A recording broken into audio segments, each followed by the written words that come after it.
দুই বাচ্চার মা, চার বাচ্চার মা পরকীয়া প্রেম করে আরেকটা ছেলের হাত ধরে পালিয়ে যায়।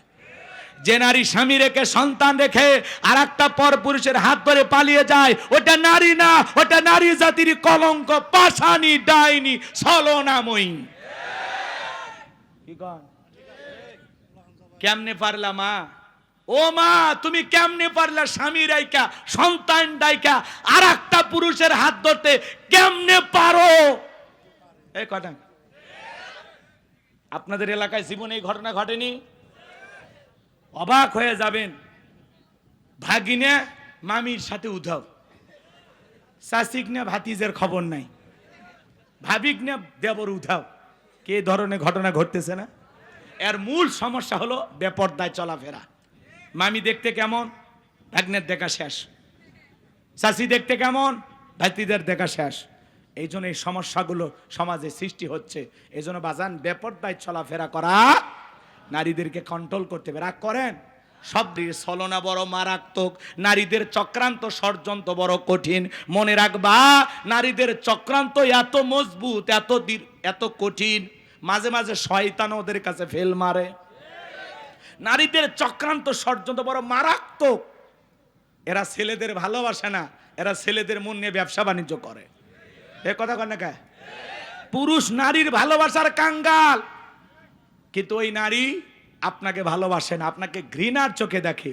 ও অন্য পুরুষের কাছে ভালোবাসা খোঁজে। কথা বলে না কেন? এরকম মহিলা আছে না নাই? আজকে এই সমাজে সবচাইতে বড় সমস্যা যেই জিনিসটা আমাদের করে ফেলেছে, সেটা হলো এই মোবাইল। কথা বলে না কেন? এই মোবাইলের কারণে মানুষের সময় নষ্ট হচ্ছে, মানুষের জীবনের মূল্যবান সময় মোবাইলের পিছনে নষ্ট হচ্ছে। ইউটিউব, ইন্টারনেট ঘাটাঘাটি করে, ইমো, মেসেঞ্জারে সেটিং করে। কথা বলেন। এই মোবাইলের ওজন কম, কিন্তু মোবাইলের মাধ্যমে পাপের ওজনটা অনেক বেশি। একা একা রুমের ভিতরে দাঁড়ায়া যুবক কি সুন্দর ভিডিও দেখতেছে। কথা কয় নাকি? তাহলে এই মোবাইল যুব সমাজকে নষ্ট করছে। কথা বলে ঠিক কি না? দেশে মোবাইল আইছে, চিঠি বন্ধ হইয়াছে, দিওয়ানা বানাইছে, পোলা মাইয়ার মনের কথা ভাসে বাতাসে। ও দেখো পোলা ফানের মন বাদা ফেসবুকে এখন, মোবাইলে চ্যাটিং কইরা কাটায় সারাক্ষণ। এই মোবাইল পাইয়া দেখো মদনের মাইয়া, এই মোবাইল পাইয়া দেখো রমজানের মাইয়া কি কাণ্ড ঘটাইছে। স্বামী সন্তান রাইখা নাকি পালাইয়া গেছে, স্বামী সংসার রাইখা নাকি পলাইয়া গেছে। দুই বাচ্চার মা, চার বাচ্চার মা পরকীয়া প্রেম করে আরেকটা ছেলের হাত ধরে পালিয়ে যায়।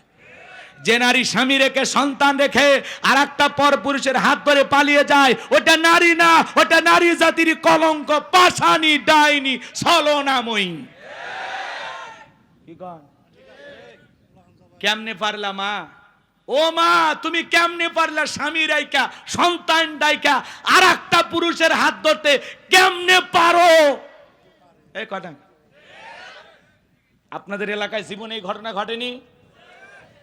অবাক হয়ে যাবেন। ভাগিনে মামির সাথে উধাও, শাসিক না ভাতিজের খবর নাই, ভাবিক না দেবর উধাও। কে ধরনের ঘটনা ঘটতেছে না? এর মূল সমস্যা হলো বেপরদায় চলাফেরা। মামি দেখতে কেমন, ভাগ্নের দেখা শেষ। শাসি দেখতে কেমন, ভাতিদের দেখা শেষ। এই জন্য এই সমস্যাগুলো সমাজে সৃষ্টি হচ্ছে। এই জন্য বাজান বেপরদায় চলাফেরা করা, নারীদেরকে কন্ট্রোল করতে হবে। রাগ করেন, সব দোষ কি নারীর, পুরুষের দোষ নাই? আমরা কি ফেরেশতা নাকি? এই যুবক, তোমাকে বলছি, তোমার স্ত্রীর সাথে যদি কেউ পরকীয়া প্রেম করে মেনে নেবা? তোমার মায়ের সাথে, তোমার বোনের সাথে কথা বলে না কেন? আপনার স্ত্রীর সাথে পরকীয়া প্রেম আপনি মেনে নেবেন না, কিন্তু আপনি যার সাথে পরকীয়া প্রেম করেন সেটা কারো না কারো স্ত্রী, কারো না কারো মা, কারো না কারো মেয়ে। কথা বলে ঠিক কিনা? এই জন্য যুবক, তোমাদের পায়ে হাত দিয়ে অনুরোধ করে বলে যায়, বিবাহের আগে কোনো ধরনের অবৈধ প্রেম ভালোবাসা করা যাবে, জায়েজ নাই, হারাম। কথা কয় না কে? কত মহিলা আছে গরিব, অসহায়, বিয়ে দিতে পারে না। যাও বিয়ে করো, আল্লাহ খুশি হবে। অন্যের বইয়ের দিকে নজর দাও কেন? কথা কন না কে? কত স্বামী পরিত্যক্তা নারী আছে, বিধবা অসহায়, 2-3টা বাচ্চা নিয়ে জীবনই চলে না। যা বেটা বিয়ে কর, আল্লাহ খুশি হবে। ও তুমি ওই জায়গায় যাবা না, তুমি আলগা খোঁজো, শয়তান। আল্লাহ হেদায়েত দান করুক, জোরে কোন আমিন। শুনতে খারাপ লাগে, ও গোলাম রব্বানী হুজুর কইলে দোষ, নিজে যেগুলো আকাম বদকাম করে বেড়াচ্ছেন হিসাব করতেছেন না। কেউ না দেখলে একজন দেখেন, তিনি কে? যুবক শোনো, কার হাত ধরে পার্কে ঘুরতেছো? মা বাবার চোখকে ফাঁকি দিতে পারবা, আল্লাহর কুদরতি চোখকে ফাঁকি দেওয়া যাবে? রাত 2টার দিকে কার জানালায় যা ডাক দিয়া সারা রাত গল্প করেছো? অনেক চাচা ভাবতেছে যাক সব আজ যুবকদের হচ্ছে, আমরা বেঁচে গেলাম। চাচা আপনার এরকম বয়স ছিল যখন 22 বছর 25 বছর ছিল, ওই যে যমুনা নদীর যায় সোয়েলা নৌকা চড়িয়া ওই যে চরের ভিতরে কাশফুলের ওই সাইডে কার হাত ধরে ঘুরেছেন, সেই দিনের লেখাও ফেরেশতারা লিখে রাখছে, ভুলে গেছে। কুল ইয়া আইয়ুহাল কাফিরুন, যারা কাফের এদের জন্য আল্লাহ রাব্বুল আলামিন একটি সূরা নাজিল করেছেন, সূরাটির নাম কাফিরুন। অবিশ্বাসী বান্দাদের জন্য আল্লাহ পাক সূরা কাফিরুন নাজিল করেছেন। বিশ্বাসী বান্দাদের জন্য আল্লাহ রাব্বুল আলামিন সূরা আল মুমিনুন নাজিল করেছেন। যারা হলো দুদুল্যমান, 2 নৌকে পা দিয়ে চলে, মুখে বলে একটা, অন্তরে আর একটা, দুমুখ সাপ। বৃষ্টি যেই দিকে ছাতা ধরে সেই দিকে গুলালু মার্কা সব তরকারি তো চলে। ওদের নাম কি? গাজীপুরে বসবাস করেন আর এত আস্তে কথা বললেন, আপনারা কি আমার কথাটা বুঝতে পারেন না? মুখে বলে একটা, অন্তরে আর একটা, বৃষ্টি যেদিকে ছাতা ধরে সেদিকে গুলালু মার্কা সব জায়গাতেই চলে। ওর নাম কি গো? মাশাআল্লাহ, এইবার আওয়াজ ঠিকঠাক হয়েছে। আমি করবো আওয়াজ, আপনারা দেবেন আওয়াজ, জবাব দিবেন ঠিক ঠিক। আলোচনা হবে কমপ্লিট, শ্রোতাদের স্পিরিটে বারে বক্তার হিট, আলোচনা হবে জায়গা মতো ফিট। আগে বলতাম কিছু আজ প্যান্ডেলে, কিছু আজ অ্যাঙ্গেলে, এখন আর অ্যাঙ্গেলে না, যা বলবো সব ডাইরেক্ট। অ্যাঙ্গেলে বলার দিন শেষ, ডাইরেক্ট বলার বাংলাদেশ। কথা বলা ঠিক কিনা? মুসলমানের কখনো ভয় নাই, কথা বলা ঠিক কিনা? মুসলমান কাপুরুষের জাতি নয়, মুসলমান বীরের জাতি। কথা বলা ঠিক কিনা? বাঁচতে হলে বাঘের মতো বাঁচবো, বিড়ালের মতো বাঁচতে চাই না। কথা বলা ঠিক কিনা? মুসলমান এমন জাতি, মুসলমান যদি নারায়ে তাকবীর হুঙ্কার দিয়ে ময়দানে নামে, জালেম বেঈমানেরা পালানোর গর্ত খুঁজে পাবে না। কথা বলা ঠিক কিনা? মুসলমানের আওয়াজ দিতে হবে, একটা আওয়াজে অনেক কিছু ঘটতে পারে। কথা বলা ঠিক কিনা? সম্মানিত ভাইয়েরা আমার, একটু অপেক্ষা করেন, সামনের দিকে যাই। এই মুনাফিকদের জন্য আল্লাহ রাব্বুল আলামিন একটি সূরা নাজিল করেছেন, সূরাটির নাম হলো মুনাফিকুন। কি নাম? এই দুদুল্যমান যারা, এই চরিত্রের মানুষ যারা, এদেরকে চেনা বড় কঠিন। এদের স্বভাব হলো গাছের গোড়া কেটে মাথায় পানি ঢালে। কথা বলেন? চুপ করে থাক ধোকাবাজ, চোখে তোদের নাহি লাজ। চুপ করে থাক ধোকাবাজ, চোখে তোদের নাহি লাজ। গোড়া কেটে মাথায় ঢালো পানি, তোদের চিনি আর কতকাল করবি রে শয়তানি। মুনাফিকদের স্বভাব হলো ইসলাম নামের গাছের গোড়া কেটে মাথায় পানি ঢালে। ওরা বলে আমরা কোরআনের সাথে আছি, ইসলামের সাথে আছি। কথা কয় না? কোরআনের মাহফিলের অনুমতি দেয়, আবার সন্ধ্যেবেলায় পুলিশ পাঠায় বন্ধ করতে। কথা বলেন ঠিক কি? দেখতে মুসলমানের মতো, বলে আমরা সবসময় মানুষের ভালো চাই। রাতের আধারে নিজের হাতে মানুষকে হত্যা করে, আর সকালবেলা লাশের উপরে ফুলের মালা দিয়ে শোক প্রকাশ করে বলে বড় ভালো লোক ছিল। ভালো লোক ছিল তো মারলি কেন শয়তান? এজন্য মুনাফিক চেনা বড় কঠিন, ঘাপটি মেরে থাকে। কথা কন? রসুলের পিছনে নামাজ পড়ে লোকটা যদি মুনাফিক হয়, আপনার আমার পিছনে নামাজ পড়ে তার সাথে বড়টা হবে। কথা বলে ঠিক কিনা?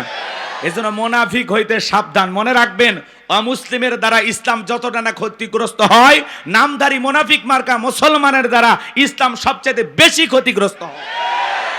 কারণ লিবাস শুরুর দিকে বোঝা যায় না এটা মুসলমান নাকি বেঈমান, বোঝা যায় না।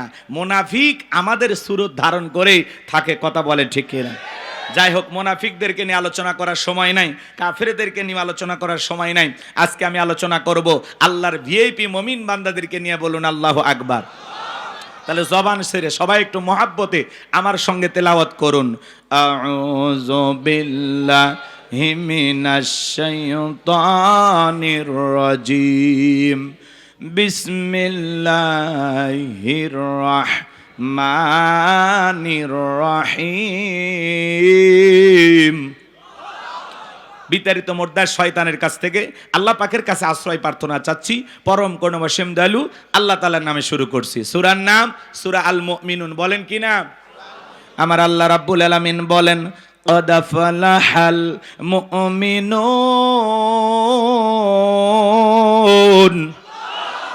যে কোনো আয়াত বা সূরার তাফসীর করতে হলে কোন প্রেক্ষাপটে কোন সময় আল্লাহ তাআলা সেই সূরাটি বা আয়াতটি নাজিল করেছেন, সে নাজিলের প্রেক্ষাপট জানা দরকার আছে না নাই?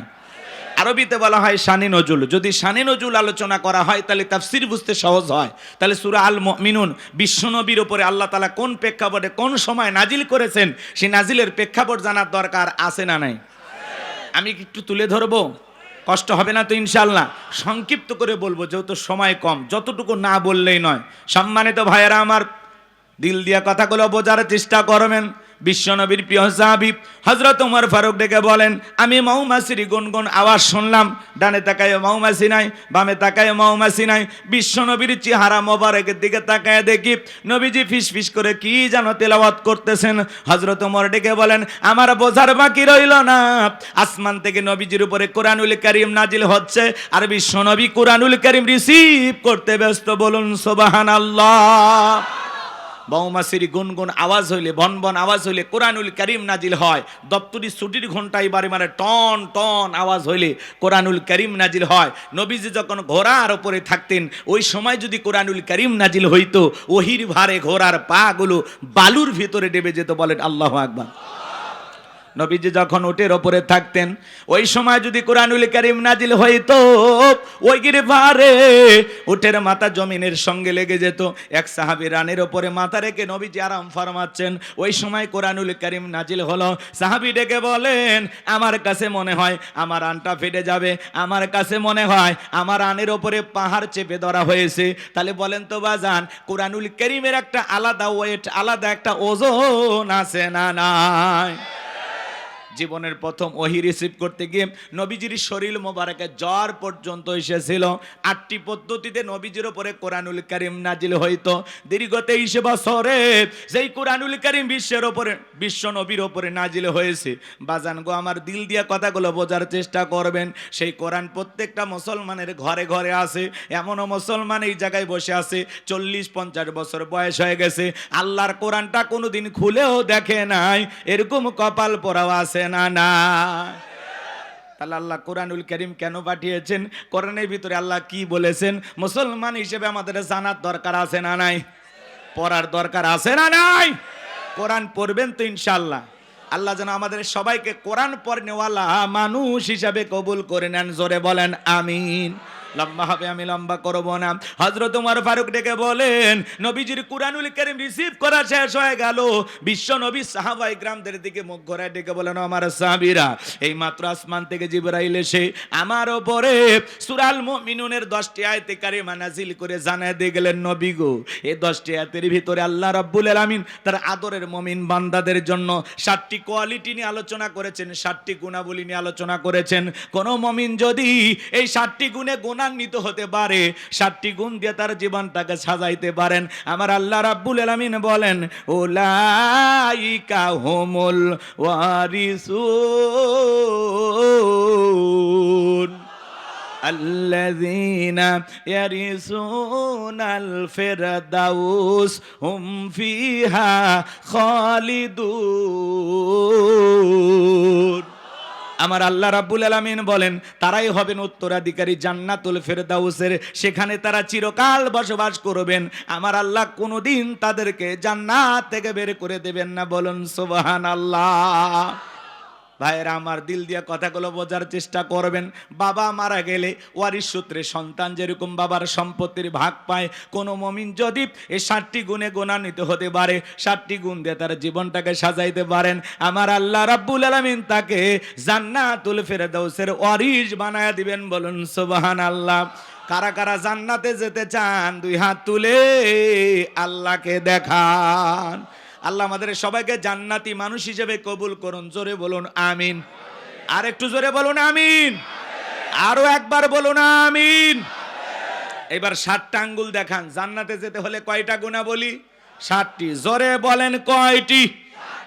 আরো জোরে। জোর হলো না, উঠেই যাবে।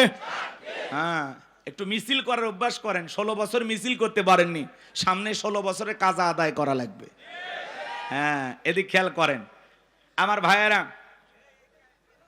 আল্লাহর কোন মুমিন বান্দা যদি 7টি গুণাবলী অর্জন করে কবরে যাইতে পারে, তার নামে জান্নাতুল ফেরদাউসের ভিতরে জায়গা বরাদ্দ থাকবে। সুবহানাল্লাহ বলবেন না?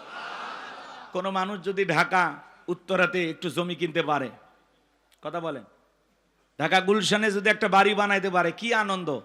হ্যাঁ, আজকে আমি গোলাম রব্বানী যে আলোচনা করব, 1500 বছর আগে বিশ্ব নবীর মাধ্যমে আল্লাহ রাব্বুল আলামিন যে মেসেজ সূরা আল মুমিনুনে জানিয়ে দিয়েছেন, যদি আপনারা এই 7টা গুণাবলী নিজের জীবনে ধারণ করতে পারেন, এই 7টি গুণ দিয়ে নিজের জীবনটাকে সাজাইতে পারেন, জান্নাতুল ফেরদাউসের ভিতরে আপনার নামে জায়গা বরাদ্দ হয়ে যাবে। বলুন সুবহানাল্লাহ। তাহলে একটু শোনার দরকার আছে না নাই? হ্যাঁ, অনেকে বলে হুজুর এমন ওয়াজ করবেন যাতে জান্নাত আমরা ক্লিয়ার ভাবে পাই। আজকের আলোচনা ওইরকমই, খালি 7টা গুণাবলী কথা বলে দিয়ে যাব। এই 7টা গুণাবলী আমল করলে একেবারে জান্নাত ক্লিয়ার। কথা কয় না? আপনি জান্নাতে যান, এটাই তো আমার চাওয়া। আর কোনো চাওয়া আছে? কথা বলেন না কেন ভাই? আমরা সবাই যদি একই জান্নাতে থাকি, কি বলেন, মারামারি হবে? কোনো ঝামেলা হবে? জান্নাতে কোনো মারামারি আছে? জায়গা জমিনে দ্বন্দ্ব আছে? ওখানে কোনো সাদাবাজ আছে? টেন্ডারবাজ আছে? ওখানে কোনো ধরনের বিশৃঙ্খলা আছে? যে যার মতো থাকবে, আরামাইশে থাকবে, কেউ কাউকে দেখে হিংসা করবে। ওখানে কোনো ঝামেলাই নাই, কোনো রাগারাগি নাই, কারো মেজাজ কখনো গরম হবে না। কিসের রাগারাগি? খালি শান্তি আর শান্তি, শান্তি আর শান্তি। সুবহানাল্লাহ বলেন। আল্লাহ আমাদের সবাইকে জান্নাতে যাওয়ার মতো নেক আমল করা তৌফিক দান করুন। চিল্লা বলেন আমিন। সম্মানিত ভাইয়েরা আমার, নবীজি এইবার সাহাবায়ে কিরামদের সামনে তেলাওয়াত করে শুনিয়ে দিলেন। আমার আল্লাহ রাব্বুল আলামিন বলেন, ক্বাদ ফালাহাল মুমিনুন। আমার আল্লাহ রাব্বুল আলামিন বলেন, অবশ্যই মুমিনেরা সফল, অবশ্যই মুমিনেরা সফল। অলরেডি মুমিনেরা সফল। সফল হয়েছে তারা, ঈমান এনেছে যারা। আল্লাহু আকবার বলেন। ভালো করে বোঝার চেষ্টা করবেন। ক্বাদ আফলাহাল মুমিনুন, অবশ্যই মুমিনেরা সফল, অলরেডি মুমিনেরা সফল। সফল হয়েছে যারা, ঈমান আনবে যারা। সফল হতে পারবে তারা, ঈমান আনবে যারা। ঈমানদার ছাড়া সফল হওয়া যাবে না। সংক্ষিপ্ত কথা বলে দিয়ে যায়, অনেকে মনে করে টাকা থাকলে সফল, ক্ষমতা থাকলে সফল, সেলিব্রিটি, নায়ক, সুপারস্টার এরা বুঝি সফল না। ভালো করে বোঝার চেষ্টা করবেন। বর্তমানে পৃথিবীর সবচাইতে ক্ষমতাধর ব্যক্তির নাম কি? Donald Trump. এ হলো বর্তমান পৃথিবীর সবচেয়ে বড় ক্ষমতাধর। কথা বলে না কেন? আমেরিকার ইতিহাসে আজ পর্যন্ত কোন নারীকে ওরা প্রেসিডেন্ট বানায়নি। কথা কয় না কেন? বানাইছে? আপনারা কি করেন? রাগ করেন? আর বানান বানান, মাঝে মাঝে এমন মানুষকে বানান যে আপনাদেরকে ফেলাইয়া পালিয়ে যায়। কথা বলেন। জামাই বাড়িতে গেছে না? হ্যাঁ, রাগ করেন না। এগুলো বললে আবার অনেকে বলে হুজুর যা হচ্ছে হচ্ছে, এগুলো বলার দরকার না। না, মাঝে মাঝে নাড়া না দিলে আপনি ভুলে যাবেন। কারণ আমাদের ভুলে যাওয়ার বড় স্বভাব। আমরা সব জিনিস বেশি দিন মনে রাখতে পারি না। রাগ করেন? এজন্য মেয়ে মানুষের রাগ বেশি, জেদ বেশি, অভিমান বেশি। দেখেন না, স্বামীর সাথে ঝগড়া লাগে রাগ করে হাড়ি ফাতিল ভেঙে ফেলে দেয়, স্বামী তুলে আছার মারে, রাগ করে সংসার থেকে বাপের বাড়ি চলে যায়, রাগ করে 20 কোটি জনগণ রেখে চলে গেছে। কথা বলা ঠিক না? আমার ঈশ্বর চাচাকে বলা হয় স্বৈরাচার শাসক। ঈশ্বর চাচা ক্ষমতার থেকে পদত্যাগ করে জেলে গেছে, দেশ ছাড়েনি, বাপের বেটা। দেশ নেত্রী বেগম খালেদা জিয়া অসুস্থ হয়ে দেশে পড়েছিলেন, জেল কেটেছেন, দেশ ছেড়ে পালিয়ে যাননি, বাপের বেটি। আর আপনি বড় বড় কথা বলতেন পালাবো না, হারাবো না, কই পালিয়েই তো গেলেন, নিজের কথা ঠিক রাখলেন না। আবার মাঝে মাঝে বলে আমি দেশের কাছে আছি, শর্ট করে ঢুকবো। ঢুকবেন তো বের হলেন কেন? হ্যাঁ, আর আমরাও বলতে চাই মেয়ে মানুষ কতদিন বাইরে থাকবে? এই দেশ ওনার বাবার, এই দেশ ওনার স্বামী, আসুক না ভাই, আসলে আপত্তি আছে? আমরা বলতেছে যাওয়ার আগে বলে যাননি, আসার আগে বলার দরকার নাই। যে দিক দিয়ে মন চায় আপনি এই দেশে আসেন। কথা বলে ঠিক কিনা?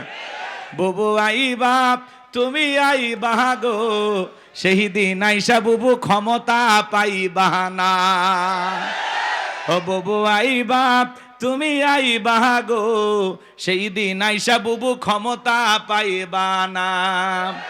খোঁজ নাই বুবু কাদের কাকার, অবস্থা খারাপ দরবেশ বাবার, হাও নাঙ্কেল এখন সামনেও আসে না। নেতা কর্মী সব জেলের ভিতর, আমি আসি ডরের ওপর, কখন জানি আসে গ্রেপ্তারি পরোয়ানা। বুবু আইবা, তুমি আইবা গো, সেই দিন আইসা বুবু চিয়ার পাইবা না। ক্ষমতার চেয়ার থেকে না আমার সহজ, কিন্তু ওই চেয়ারে ওটা কঠিন। কথা বলেন ঠিক কিনা? আগামীতে সিদ্ধান্ত নেব, যেই দলেরই হোক আমরা পুরুষ প্রধানমন্ত্রী চাই। যেই দলেরই হোক একটা পুরুষ নেতা কারা চান, হাত তুলে দেখান। লিল্লাহে তাকবীর। নারীদের দেখার দিন শেষ, আগামীতে পুরুষের বাংলাদেশ। আল্লাহ কবুল করেন। আমার ভাইয়েরা মন খারাপ করবেন না, আমি গুনাহগার সে কথা বলতে চাচ্ছিলাম, বাজান দিল দিয়ে কথাগুলো বোঝার চেষ্টা করবেন। বর্তমানে পৃথিবীর সবচাইতে ক্ষমতাধর ব্যক্তির নাম হলো ডোনাল্ড ট্রাম্প। আপনাদের এলাকায় একটা বাজার আছে, এই বাজারের নাম কি? নসের বাজার। মনে করেন এখানে আল্লাহর একজন বান্দা সবজি বিক্রি করে, তরি তরকারি বিক্রি করে, লোকটা ইমানদার। আজান দেওয়ার পরে আল্লাহর গোলাম যদি দোকানদারি বন্ধ করে মসজিদে গিয়ে নামাজ আদায় করে, বলেন তো বাজান পৃথিবীর বড় নেতা ডোনাল্ড ট্রাম্পের চাইতে এই সবজি বিক্রেতা ইমানদারের দাম কম না বেশি? তার মানে কি বুঝলেন? ইমান আছে যার, আল্লাহর কাছে দাম আছে তার। কথা বলেন ঠিক কিনা? পাশের দেশে নরেন্দ্র মোদী, এ যত বড়ই ক্ষমতা তার হোক না কেন, আমাদের দেশের একজন ভ্যান চালক, রিক্সা চালক, লোকটা যদি ইমানদার হয়, আজান দেওয়ার পরে মাথা নত করে যদি আল্লাহকে সিজদা দেয়, বলেন তো বাজান ভারতের দাদার চাইতে ওই রিক্সা চালক, ভ্যান চালক ইমানদারের দাম কম না বেশি? তার মানে কি বুঝলেন? ইমান আছে যার, আল্লাহর কাছে দাম আছে তার। কোন বেঈমানের দাম আল্লাহর কাছে নাই। বেঈমানেরা ক্ষমতার দাম্ভিকতায় দুনিয়াতে সফল হতে পারে, মরার পরে সবগুলো বেঈমানকে পিটাইয়া জাহান্নামে দিবেন তিনি কে? আর ইমানদাররা দুনিয়াতেও সফল, আখিরাতেও সফল। আল্লাহ তাআলা আমাদের ভিতরে ইমান নামের সম্পদ দিয়েছে। টাকা না থাক, সম্পদ না থাক, ক্ষমতা না থাক, আমার ভিতরে ইমান আছে, আল্লাহর কাছে দাম আছে। এই জীবনে যদি আল্লাহর কাছে দামি হতে পারি, আর কিছু চাওয়ার আছে? তাহলে আমি বলবো ইমান এনেছে যারা, আপনারা বলবেন সফল হয়েছে তারা। বলবেন ইমান এনেছে যারা, ইমান এনেছে যারা। আল্লাহর কাছে দামি বান্দা কারা? ইমানদার বান্দা যারা। ইমান আছে, আল্লাহর কাছে দাম আছে। ইমান নাই, আচ্ছা বলেন তো পাসপোর্ট ছাড়া বিদেশে যাওয়া যায়? বিদেশে যেতে গেলে কি লাগে? পাসপোর্ট লাগে না? তো ইমান হলো জান্নাতে যাওয়ার পাসপোর্ট। সুবহানাল্লাহ কম। ইমান আছে, জান্নাতের ভিসা লাগবেই। জান্নাতের ভিসা লাগবেই ইনশাআল্লাহ। কিন্তু কোন বেঈমানের জন্য জান্নাতের ভিসা লাগবে? সবগুলো কই যাবে? জাহান্নামে। এই জন্য বলতেছি, ক্ষমতা থাকলেই সফল হওয়া যায় না, টাকা থাকলেই সফল হওয়া যায় না, নায়ক, সুপারস্টার, ফুটবল, ক্রিকেটার এগুলো হলেই সফল হওয়া যায় না। আল্লাহর কাছে সফল হতে পারবে তারা ইমান আনবে যারা। হোক না সে রিক্সা চালক, হোক না ফকির, হোক না মিসকিন, হোক না সাদা, হোক না কালো, হোক না ধনী, হোক না গরিব, ইমান আছে, আল্লাহর কাছে দাম আছে। তাহলে আমরা সবাই ইমানদার তো ইনশাআল্লাহ। এই জন্য আল্লাহ রাব্বুল আলামিন বলেন কদ আফলাহাল মুমিনুন, অবশ্যই মুমিনেরা সফল, অলরেডি মুমিনেরা সফল। ভালো করে বোঝার চেষ্টা করবেন। ঈমান আনার পরে আল্লাহ রাব্বুল আলামিন আপনাকে আমাকে যে দায়িত্ব দিলেন, গভীর মনোযোগ দিয়ে কথাগুলো শুনে যাবেন। ছোট্ট একটা প্রশ্ন আপনাদেরকে করি। একজন অমুসলিম জোহরের নামাজের পূর্বে ঈমান গ্রহণ করেছে, ওই ব্যক্তির উপরে জোহরের সালাত আদায় করা কি? মাশাআল্লাহ, চমৎকার শ্রোতা। গাজীপুরের মানুষ তো খুব চালাক। শ্রোতারা যদি চালাক হয়, ওয়াজ করে শান্তি পাওয়া যায়। কইতে কলিকাতা বুঝে নেয়। কথা বলেন ঠিক কিনা? তাহলে ঈমান আনার পরেই মুমিন জীবনের সবচাইতে গুরুত্বপূর্ণ ইবাদতের নাম হলো নামাজ। জোরে বলেন কি? আল্লাহ পাক যখন মুমিনদের 7টি গুণাবলী, 7টি কোয়ালিটি নিয়ে আলোচনা শুরু করলেন, 1 নাম্বার আল্লাহ তাআলা সালাত দিয়ে শুরু করেছেন। বলেন আল্লাহু আকবার। যুবক যারা আছো নিরাশ হয় না। তোমরা যুবক, আমিও যুবক, তোমাদের মনের দুঃখটাকে আমি বুঝি। তোমাদের জন্য স্পেশাল আলোচনা মাথার মেমোরিতে সেভ করা আছে, সময় মতো ডাউনলোড দিয়ে শোনায় দেবো ইনশাআল্লাহ। মা বোন যারা ওয়াজ শুনতেছেন, মা আপনারা একেবারে নিরাশ হবেন না, আপনাদের জন্য স্পেশাল কিছু আলোচনা হবে ইনশাআল্লাহ। কষ্ট হচ্ছে? তাহলে একটু সময় দেওয়া দরকার আছে না নাই? যুবকদের জন্য স্পেশাল কিছু আলোচনা হবে। মুমিন বান্দার 4 নাম্বার গুণাবলীতে যা খালি যুবকদের ওয়াজ। কার ওয়াজ? ইনশাআল্লাহ একটু অপেক্ষা করেন বাজান গো আমার, গভীর মনোযোগ দিয়ে কথাগুলো শুনে যান। তাহলে মুমিন বান্দার 1 নাম্বার গুণাবলী, আল্লাহ রাব্বুল আলামিন বলেন আল্লাযীনা হুম ফি সালাতিহিম খাশিউন।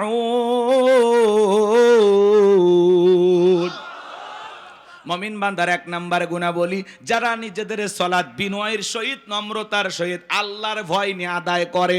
সালাত আদায় করতে হবে কার ভয়ে? ইয়া আইয়ুহাল্লাযীনা আমানুত্তাকুল্লাহ, হে ঈমানদারগণ আমি আল্লাহকে ভয় করো।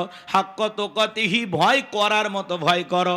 আপনি আমি যখন সালাত আদায় করার জন্য মসজিদে দাঁড়িয়ে যাব, মসজিদের ভিতরে যখন নামাজে দাঁড়িয়ে যাব, অন্তরের ভিতরে সুচিন্তা দুশ্চিন্তা, বিবির কথা, সংসারের কথা, ব্যবসা বাণিজ্যের কথা, দুনিয়াবি কোনো চিন্তা ভাবনা মনের মধ্যে রাখা যাবে না। সব চিন্তা ভাবনা টেনশন মসজিদের বাইরে রেখে আল্লাহর ভয় নিয়ে নামাজে দাঁড়াইতে হবে। আপনি এমন ভাবে নামাজে দাঁড়িয়ে যাবেন, মনে মনে ভয় করবেন আমি নামাজ আদায় করতেছি, আমার আল্লাহ আমাকে দেখতেছেন।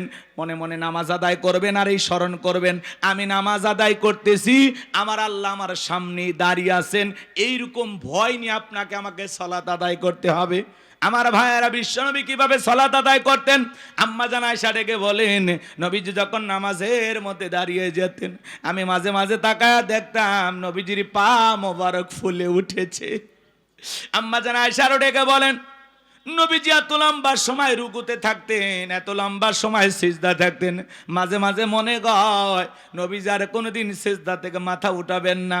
আম্মা জান আয়েশা ডেকে বলেন, একদিন রাতের বেলায় দেখি নবীজি সিজদা দিয়ে এত কান্না করেছেন, কাঁদতে কাঁদতে সিজদার জায়গাটা পর্যন্ত ভিজে গেছে। নবী যখন সিজদা থেকে মাথা উঠাইলেন, আম্মা জান আয়েশা জিজ্ঞাসা করে, নবী গো কেন কান্না করলেন, কি হয়েছে আপনার? নবী ডেকে বলে, আয়েশা আমি তো আমার জন্য কাঁদি না, আমি কাঁদি আমার গুনাহগার উম্মতের জন্য। আমি আল্লাহর কাছে কেঁদে কেঁদে বলি, আল্লাহ আমার গুনাহগার উম্মতের গুনাহগুলো মাফ করে দাও, আমার গুনাহগার উম্মতকে ওই কঠিন জাহান্নামের আগুন থেকে মুক্তি দাও। নবী যদি আপনার আমার গুনাহ মাফের আশায় আল্লাহ তাআলার কাছে দোয়া করেন, আমরা তো হলাম মূল ভিকটিম, মূল আসামি, মূল অপরাধী। সকাল বিকালে গুনাহ করি বাজান। যেই নবীর জীবনে কোনো গুনাহ নাই, সেই নবী 70 থেকে 100 বার ইস্তেগফার পড়তেন, তওবা পড়তেন। চিন্তা করেন বাজান, নবীর জীবনে গুনাহ নাই, সেই নবী যদি ইস্তেগফার পড়েন, আমরা তো পলকে পলকে গুনাহ করি, চলতে ফিরতে গুনাহ করি। আমাদের তওবা করা দরকার আছে না নাই? নিজেদের গুনাহ মাফের জন্য সিজদা দিয়ে কান্না করতে হবে কার কাছে? 5 ওয়াক্ত সালাত, এটা তো ডিউটি, এটা তো অবশ্যই আপনাকে পালন করাই লাগবে। 5 ওয়াক্ত সালাত নফল না ফরজ? একটু জোরে বলেন। এ বাজান মন খারাপ করবেন না। সবচাইতে আফসোসের কথা হলো, মুসলমানের কাছে যদি নামাজের ওয়াজ করা লাগে, এর চাইতে বড় দুঃখ আর নাই।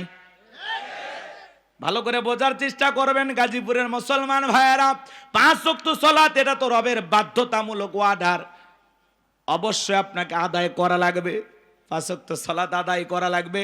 পাশাপাশি গভীর নিশীথে রাতের 1টা 2টা 3টার দিকে উঠা বিবির ভালোবাসা ত্যাগ করে, আরামের বিছানা ত্যাগ কইরা, ঠান্ডা পানি দিয়া ওযু বানাইয়া নিরালাই নিবৃত্তিতে সিজদা দিতে হবে কাকে? আল্লাহ রাব্বুল আলামিন বলেন, ওয়াল্লাযীনা ইয়াবিতুনা লিরাব্বিহিম সুজ্জাদাও ওয়া কিয়ামা। সূরা ফুরকানের ভিতরে আল্লাহ পাক জানিয়ে দিলেন, যারা রাত্রি জাগরণ করে আমি আল্লাহকে সিজদা দেয়, আমি আল্লাহর জন্য দণ্ডায়মান হয়ে যায়। গভীর নিশীথে দুনিয়ার অফিস আদালত বন্ধ, আরামের বিছানা ত্যাগ কইরা, বিবির ভালোবাসা ত্যাগ কইরা আপনি নিরালাই একা একা যাই নামাজে দাঁড়ায় গেছেন।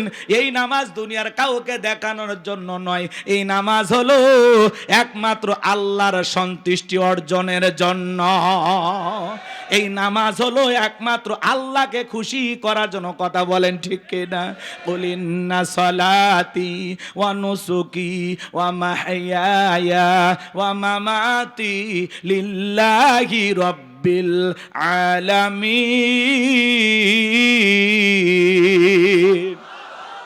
সূরা আনআম আয়াত নাম্বার 162 আল্লাহ রাব্বুল আলামিন জানিয়ে দিলেন, নবীজি আপনি বলুন, আমার নামাজ, আমার কুরবানি, আমার জীবন, আমার মরণ লিল্লাহি রাব্বিল আলামিন, আসমান জমিনের প্রতিপাল করে জন্য। তাহলে মুমিন জীবনের সব ইবাদত হবে কার জন্য?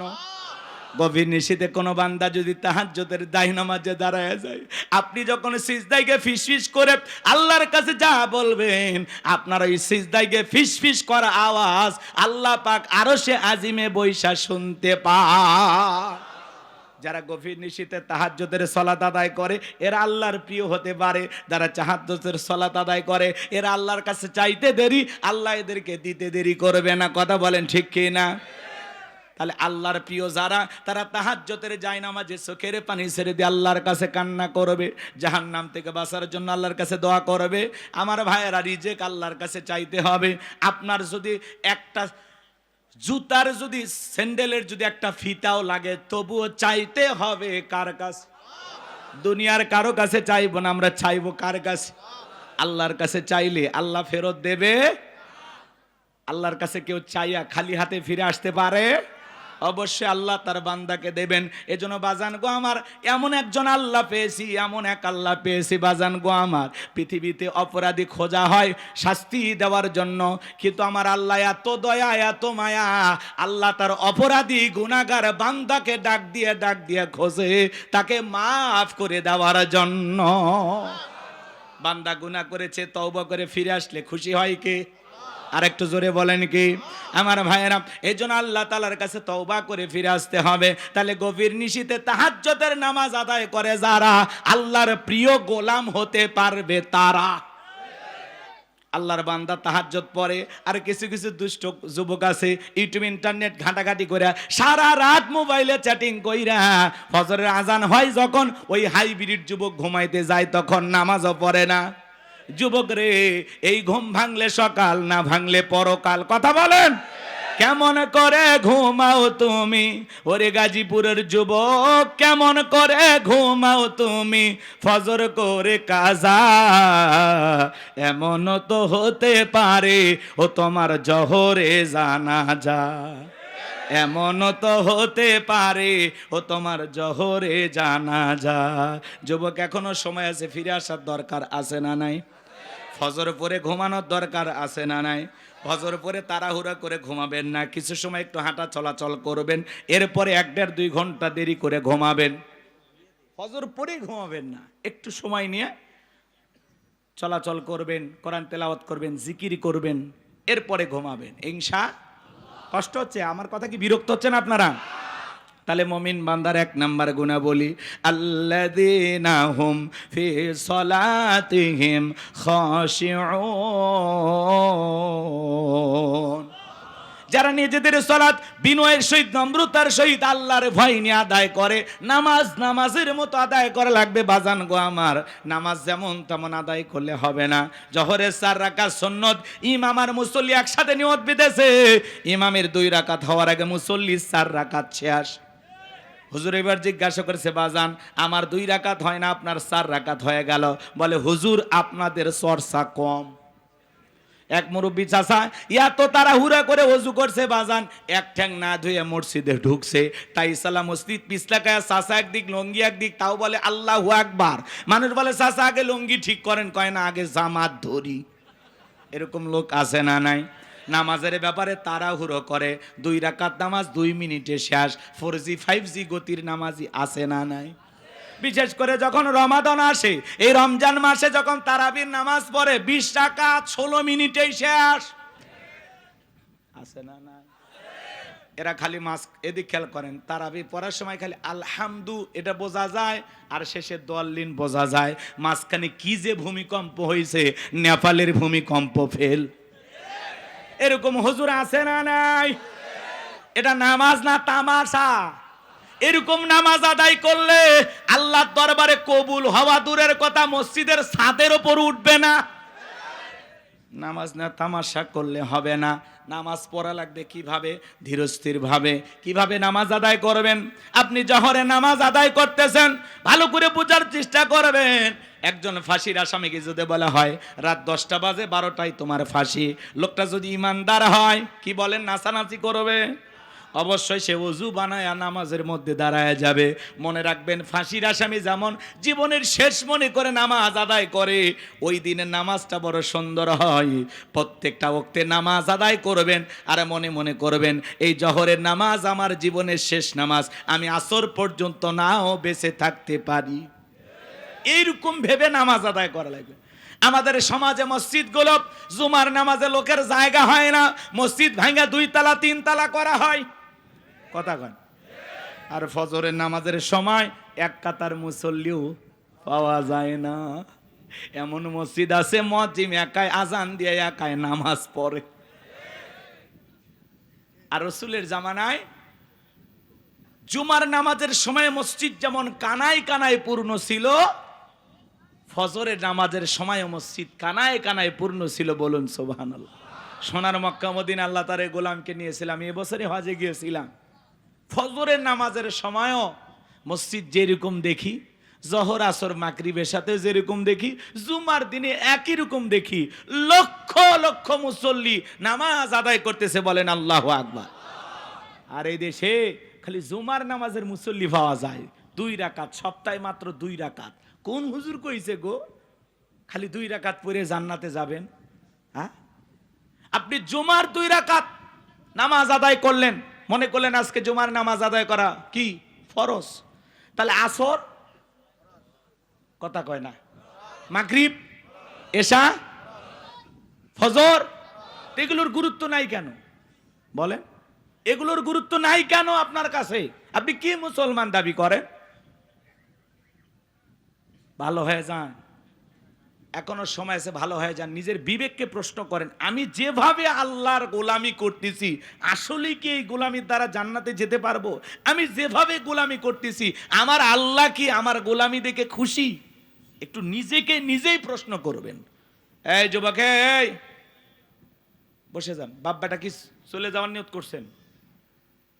এখনো কিন্তু 12:30 বাজেনি, রাগ করতেছেন আপনারা? গভীর মনোযোগ দিয়ে কথাগুলো শুনে যান বাজান। নামাজের কথা বললে অনেকের কাছে ভালো লাগবে না, কারণ সবাই নামাজ পড়ে। সবাই নামাজ পছন্দ করে? ভালো করে বোঝার চেষ্টা করবেন বাজান। এমন ভাবে নামাজ আদায় করবেন প্রত্যেকটা ওয়াক্তে, মনে রাখবেন নামাজের মতো যদি নামাজ আদায় করতে পারেন, আপনার জীবনের সালাতগুলো যদি আল্লাহর দরবারে কবুল হয়, তাহলে রুকুর মতো রুকু করা লাগবে একটু সময় নিয়াম, সিজদা করা লাগবে একটু সময় নিয়াম। শুধু তাড়াহুড়ো করে নামাজ আদায় করলে হবে না। নবীজির সাহাবীরা কিভাবে নামাজ আদায় করতেন? মরুভূমিতে সাহাবায়ে কেরাম নামাজে দাঁড়িয়ে গেছেন, ওই মরুভূমির পাখিগুলো খেজুর গাছ মনে করে সাহাবায়ে কেরামদের মাথার উপরে কাঁধের উপরে বসে থাকতো। নবীর সাহাবীরা নামাজে এত মনোযোগ, কাঁধে পাখি পড়ে থাকে, তারপরেও তারা টের পাইতো না। কাফেররা দেখে বলতো এগুলো মানুষ না মূর্তি, পাখি পড়ে আছে তারপরে নড়ে না চড়ে না। বলেন আল্লাহু আকবার। আর আপনার আমার গায়ে পাখি পড়া তো দূরের কথা, একটা মশা পড়লে এই হাত এই জায়গায় নিয়ে যা, আগে মশা মারে তারপরে সূরা ধরে, কথা বলেন ঠিক কি না? পায়ে যদি মশা পড়ে এক ঠ্যাং আর এক ঠ্যাঙের ওপর দিয়ে বলে খাবু খা। নামাজ পড়তে পড়তে 5টা মশা খতম। কি বলেন? এরকম আছে না নাই? আমার ভাইয়েরা, এরকম নামাজ আমাদের। আর নবীর সাহাবীরা কিভাবে নামাজ আদায় করতেন, নামাজে কতটা মনোযোগ ছিল সাহাবায়ে কেরামদের। আমি নামাজ নিয়ে যদি 2 ঘন্টা ওয়াজ করি শেষ হবে না বাজান। এত সময় আপনাদের হাতেও নাই, আমার হাতেও নাই। শুধু অনুরোধের ভাষায় একটি কথা আপনাদেরকে বলে যায়, বলেন তো বাজান, নিয়মিত আমাদের নামাজ আদায় করা দরকার আছে না নাই? জিহাদের ময়দানে নবীজি রাতের বেলায় 2 জন সাহাবীকে পাহারাদার নিযুক্ত করলেন। এইবার 2 জন সাহাবী দাঁড়িয়ে পাহারা দিতেছেন। এক সাহাবী আর এক সাহাবীকে ডেকে বলতেছেন, ভাই খামাকা 2 জন রাত জায়গা লাভ কি? আপনি বিশ্রাম করেন, আমি পাহারা দেই, আবার আমি বিশ্রাম করব, আপনি পাহারা দেবেন। ডিউটিটা তারা ভাগ করে নিলেন। এইবার এক সাহাবী বিশ্রামে চলে গেলেন, আর একজন সাহাবী চিন্তা করলেন খামাকা দাঁড়িয়ে থেকে অপচয় সময় নষ্ট করে লাভটা কি, সময়টা একটু নামাজের ভিতরে কাটায় দেই। এই কথা ভেবে নবীর প্রিয় সাহাবী নামাজের মধ্যে দাঁড়িয়ে গেলেন। কাফেররা চিন্তা করলো দূর থেকে এটা মানুষ না গাছ বোঝা যায় না, একটা তীর নিক্ষেপ করেছেন, ওই তীরটা এসে নবীর সাহাবীর ডান হাতের ভিতরে ঢুকে গেছে। আর একটা তীর নিক্ষেপ করেছেন বাম হাতের ভিতরে ঢুকে গেছে। নবীর সাহাবী নামাজ শেষ করলেন, ওই সাহাবীকে ডেকে দিয়ে বলেন, ভাই তাড়াতাড়ি ঘুম থেকে জাগ্রত হন, কি হয়েছে? বলে, আপনি যখন বিশ্রাম করতে গেলেন, আমি যখন একটু আপনার দেয়া শিডিউল অনুযায়ী ডিউটিটা ভাগ করে নিয়ে আমি যখন পাহারা দিতেছিলাম, মনে করলাম খামাকা দাঁড়াইয়া অপচয় সময় নষ্ট করে লাভটা কি নামাজের মধ্যে কাটায়া দেই। এই কথা ভেবে আমি নামাজে দাঁড়িয়ে গেছি, এই সুযোগে কাফির আমাকে তীর নিক্ষেপ করেছে। তাড়াতাড়ি করে আমার শরীর থেকে তীরগুলো বের করে দেন। আমি আপনার কাছে একটা কথা বলতে চাই ভাই, আজকে আমি নামাজের মধ্যে এত মজা পাচ্ছিলাম, এত মজা পাচ্ছিলাম, আমি যদি রাসূলুল্লাহর পাহারাদার না হইতাম, সাহাবায়ে কেরামদের যদি পাহারাদার না হইতাম, আজকে নামাজের ভিতরে আমার এত মজা লাগতেছিল, নামাজ পড়তে এত ভালো লাগতেছিল। ওই তীর এসে যদি আমার কলিজাটা ছিদ্র করে এপাশ ওপাশ করে দিত, তবু আজকে আমি নামাজ ছাড়তাম না। নামাজ এত মজা লাগতেছিল, কিন্তু আমি রাসূলুল্লাহর পাহারাদার। আমি যদি নামাজের সময়টা কাটায় দেই, এই সুযোগে কাফের আক্রমণ করে যদি নবীকে হত্যা করে, আল্লাহর কাছে কিয়ামতে কি জবাব দেব? এই জন্য আমি দ্রুত নামাজটা শেষ করলাম। তীর এসে ঢুকে গেছে, এরপরেও নামাজ ছাড়ে না। আর নামাজ পড়তে কি মজা লাগতেছিল, বলে তীরটা যদি কলিজায় লাগতো, তবু আজকে আমি নামাজ ছাড়তাম না। এত নামাজের ভিতরে স্বাদ পাইছে, সুবহানাল্লাহ বলেন। আর আমরা মসজিদে ঢুকতে দেরি, বেরোতে দেরি নাই, মসজিদে মনে হয় মন থাকতেই চায় না। কথা বলে না কেন আপনারা? টাইম দেখে যায়, টাইম দেখে যায়, 1-2 মিনিট 19-20 হয়ে গেলে নামাজ 1:30 মিনিটে জামাত শুরু হওয়ার কথা, 1 মিনিট একটু এদিক সেদিক হলে হুজুর টাইমটা দেখেন। আমরা ব্যবসায়ী মানুষ না, নসের মার্কেটে আমাদের ব্যবসা। এ ভাই আপনারা জান, রাগ করিয়ে না, এটা উদাহরণ, এক্সাম্পল দিচ্ছি কথা বুঝানোর জন্য। কত ব্যস্ততা থাকে, কত কাস্টমার এসে বসে আছে, আর আপনি 1 মিনিট খাইয়ে ফেলে দিলেন। আল্লাহর ঘরে যায় 1 মিনিট সময়, 10 মিনিট সময় যদি অতিরিক্ত কেটে যায়, বলেন তো বাজান, সওয়াব হবে না গুনাহ হবে? কিছুই না করেন, অন্তত ওই 10 মিনিট দুনিয়াবি গুনাহ থেকে বেঁচে থাকলেন। তা আপনি এত অস্থির হন কেন মসজিদে যায়? আপনার পা মনে হয় দড়ি দিয়ে বাঁধা যায় না? জুমার নামাজে 2 রাকাত খালি সালাম ফিরাতে দেরি, বাকিগুলো একেবারে উপরতলা থেকে নিচতলা থেকে জুতার ফ্যাট ফ্যাট এমন অবস্থা, সুন্নত আর পড়ার দরকার নেই। আমি অবশ্য অনেকে মনে মনে ভাবি, এরা মনে হয় সুন্নত বাড়ির যে বউক সাথে নিয়ে পড়ে। হ্যাঁ, এরকম আছে না নাই? আপনি জুমার 2 রাকাত ফরজ পড়লেন, এরপরে যে 4 রাকাত সুন্নত আছে, পড়ার দরকার নাই, তো পড়লেন কই? আল্লাহ হেদায়েত দান করেন। আজ থেকে ওয়াদা দেন, কারা কারা 5 ওয়াক্ত সালাত সঠিকভাবে বিনয়ের সহিত নম্রতার সহিত আল্লাহর ভয় আদায় করবেন, হাত তুলে দেখান। আল্লাহ আমাদের সবাইকে 5 ওয়াক্ত নামাজি বানায় দেন। একটু জোরে বলেন আমিন। আর একটু জোরে বলেন আমিন। এইবার মুমিন বান্দার 2 নাম্বার গুনাহ বলি, ওয়াল্লাযীনা হুম আনিল লাগবি মুরিদুন। মুমিন বান্দার 2 নাম্বার গুনাহ বলি, অনার্থক কথাবার্তা বলা যাবে না। এক জায়গায় বসে 2-3 ঘন্টা গল্প, অমুক খারাপ তমুক খারাপ, এ ভালো না সে ভালো না, মনে হয় গীবত কমিটির সভাপতি সেক্রেটারি বসে গেছে। কথা কন নাকি আপনারা? মানুষের সমালোচনা করে মজা লাগে, নিজের আত্মসমালোচনা করার দরকার আছে না নাই?